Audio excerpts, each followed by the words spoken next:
Bienvenidos. Mi invitada de hoy no necesita presentación.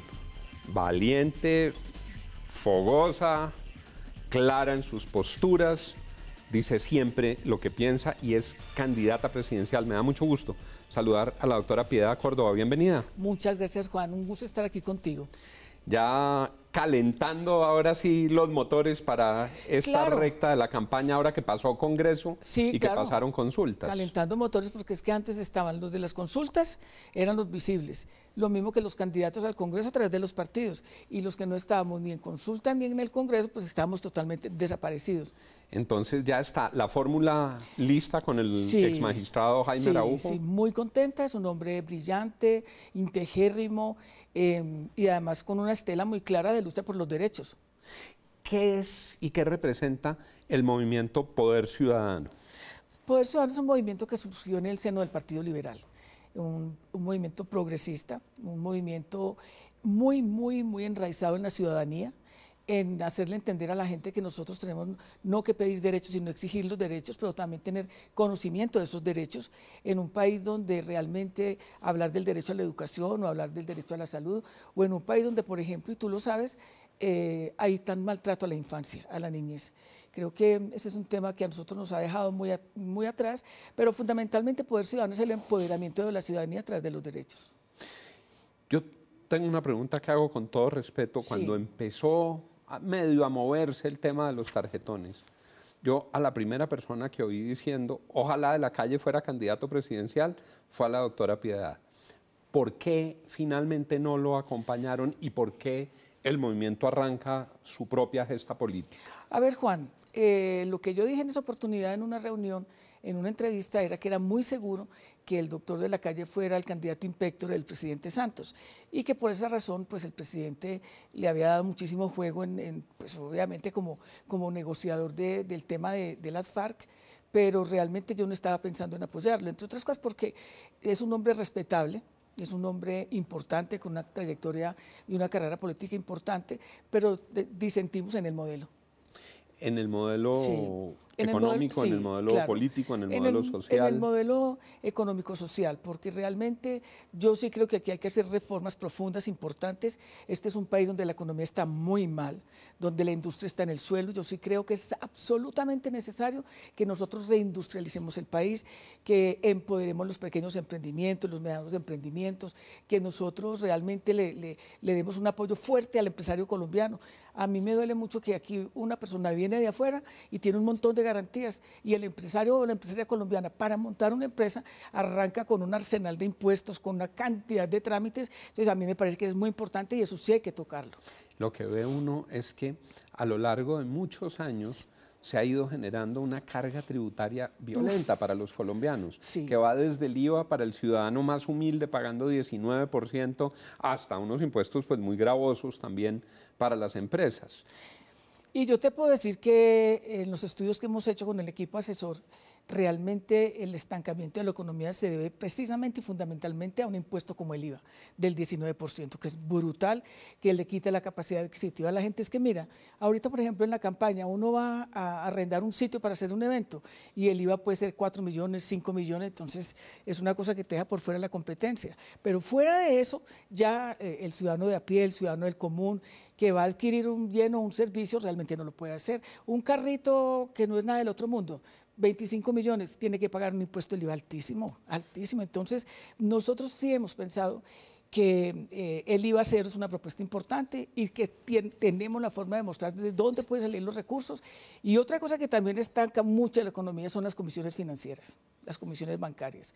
Y por eso yo digo, hay que hacer unas reformas que signifiquen reactivar la economía del país, la capacidad de consumo, unos buenos salarios, un salario digno, no el salario que tenemos hoy. Comisiones y además unos intereses muy altos para los ciudadanos, ¿no? Pues es que mira el diferencial bancario, mientras que a ti te prestan al 30 y pico por ciento, te pagan escasamente el 1,5% por un ahorro. No se justifica. Es una diferencia muy grande. Muy grande, inmensa. Doctora Piedad, usted fue públicamente y por muchos años una defensora de la posibilidad de buscar una paz negociada. y finalmente, contra viento y marea, con las opiniones que cada uno tenga, se firmó el proceso de paz entre el gobierno del presidente Santos y las FARC. Hoy, con lo que ha sucedido después de la firma, con lo que va recorrido del posconflicto, de la implementación, ¿qué salió bien y qué hay que corregir del proceso de paz desde su perspectiva? A ver, desde mi perspectiva, que como tú lo dices, desde que estaba en la Asamblea Departamental, yo fui siempre miembro de la Comisión de Derechos Humanos de la Asamblea de Antioquia, entre otras porque en Antioquia estaba muy impactada por la guerra, por el conflicto, y pues me interesaba mucho mover el tema, efectivamente, como lo empujamos a partir de todo lo que se hizo. Primero que todo, yo me siento muy contenta porque es que hay que entender que se han salvado muchas vidas también. O sea, no es lo mismo pensar en la época de antes de los enfrentamientos, de las masacres, de las desapariciones forzadas, del desplazamiento. Yo creería que, ¿sabes qué le falta al acuerdo? Al acuerdo le faltó mucha pedagogía, muchísima, porque la misma gente no tiene claro para qué fue ese acuerdo, lo que lo beneficia, y hay un manejo de lo que se llama la posverdad, donde se dicen unas cosas que son absolutamente absurdas, pero que la gente se las cree. Y la gente no cree, la de a pie, la del común, mucha gente también de la clase media, que ese acuerdo es benéfico para el país, porque también va a permitir, mira, ayer me llamó uno de mis hijos, Camilo, y me dijo, mamá, ¿dónde queda Puerto Rico? Entonces yo le dije, hay varias partes, Puerto Rico Meta, Puerto Rico Caquetá, Puerto Rico Antioquia, depende. Me dice, no, Puerto Rico Caquetá es que un amigo quiere ir a montar una empresa, pero le da miedo. Sí, será que lo secuestran. Entonces la gente no tiene claro realmente que muchas de esas partes ya quedaron en gran medida esa violencia superada. Yo creo que lo más importante es lograr que sin retaliaciones, sin polarizaciones, porque yo lo que más quisiera es que el país se reconciliara, que todos pudiéramos decir, pensemos así, así o así, pero aquí podemos vivir todos juntos. Que es de lo que se trata una construcción democrática, sí, que se puedan oír las distintas voces, cualesquiera que sean las ideologías que las inspiran, pero que se puedan escuchar sin con respeto. Sin tenernos que insultar. Yo, por ejemplo, te voy a decir algo que te va a parecer muy extraño. Yo hace mucho rato bloqueé todo lo que tiene que ver con demeritar a Álvaro Uribe o con demeritar a la izquierda o desprestigiar al de la derecha, porque me parece que eso no ayuda en absolutamente nada. El debate de fondo se pierde. Las ideas no sabe uno qué está pensando la persona y no a quién está insultando o a quién va a insultar. Y yo creo que una de las fallas del acuerdo es que no fuimos capaces de despolarizar el país. El país está muy polarizado. Y creo que la tarea de todos nosotros, los candidatos y candidatas, tiene que ser esa, lograr la reconciliación. Bueno, yo diría como la canción de Mercedes Sosa, yo en esta campaña vengo a entregar mi corazón. Tal vez nos equivocamos todos los colombianos en el instrumento del plebiscito, tal vez nos enfrentamos a un mecanismo que por naturaleza divide en vez de unir. El plebiscito es un pulso y entonces quedan unos en el sí y otros en el no, en vez de haber buscado el gobierno y el Congreso sí, un instrumento más convocante. Sí, es que yo creo que hubiera sido mucho, mucho mejor convocar cabildos abiertos, convocar a los consejos, o sea, mover lo que hay de civilidad y de institucionalidad que se podía mover sin ningún problema y no esta cosa tan horrible donde cada cual jalaba para su lado y donde el que no estaba contento con el acuerdo era para el que estaba de acuerdo era guerrillero. Y eso ha hecho mucho daño, Juan, mucho. Algunos lo propusimos, yo me acuerdo que usted lo propuso, yo mismo dije que el instrumento era inadecuado, pero no nos pararon bolas. Pero mira, te cuento una cosa, por ejemplo, cuando pasa el plebiscito, nadie puede creer esto, pero lo voy a contar. Yo me reuní con el presidente Andrés Pastrana, que me llamó y me dijo que ellos querían hablar con las FARC, que si yo era capaz de hacer la tarea. Yo le dije, yo sí, claro.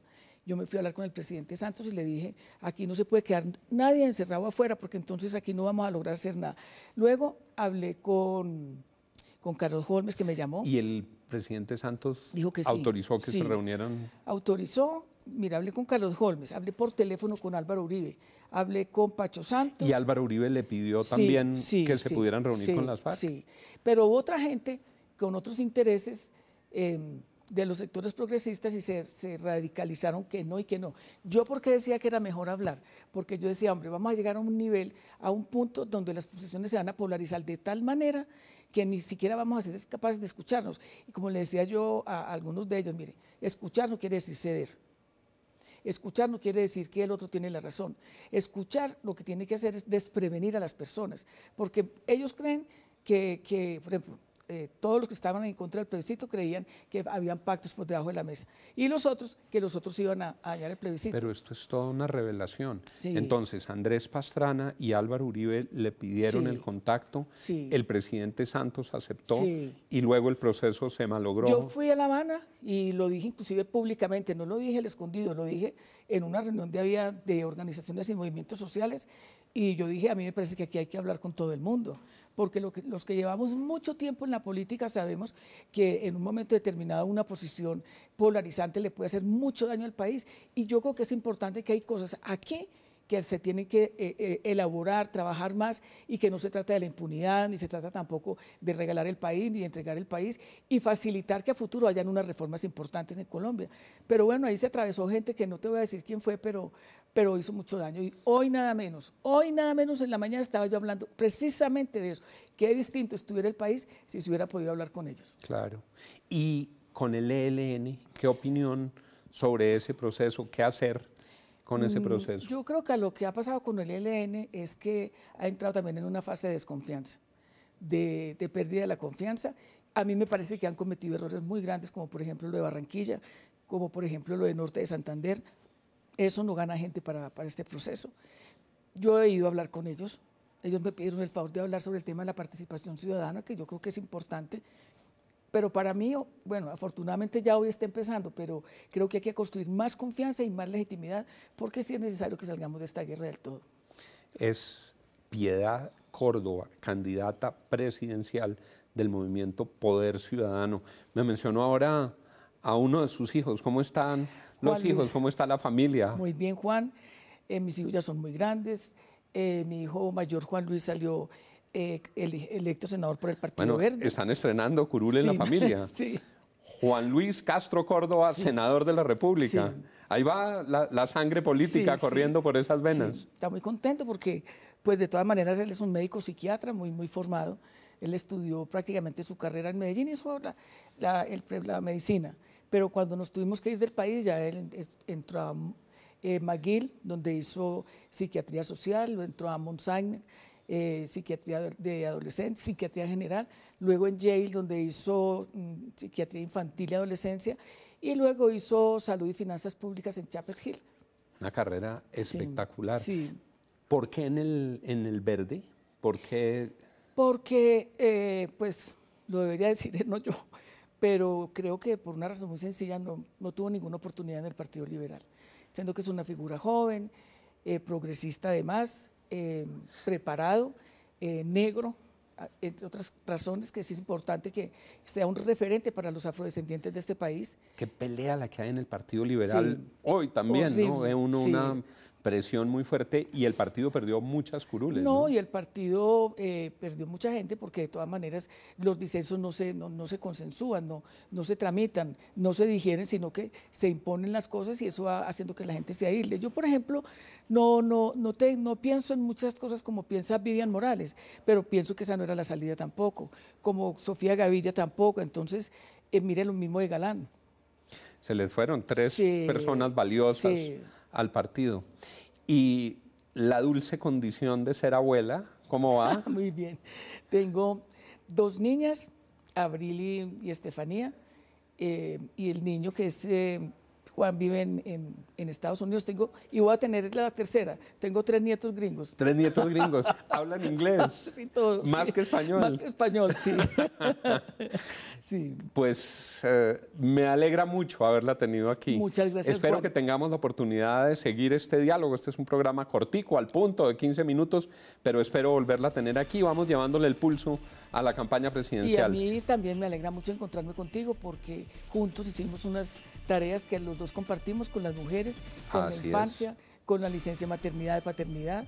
Bueno, esas son cosas que lo juntan a uno con la gente. Así es, luchando por los derechos, sí, de las mujeres. Sí. Doctora Piedad, muchas gracias por haber estado con nosotros esta noche. Gracias.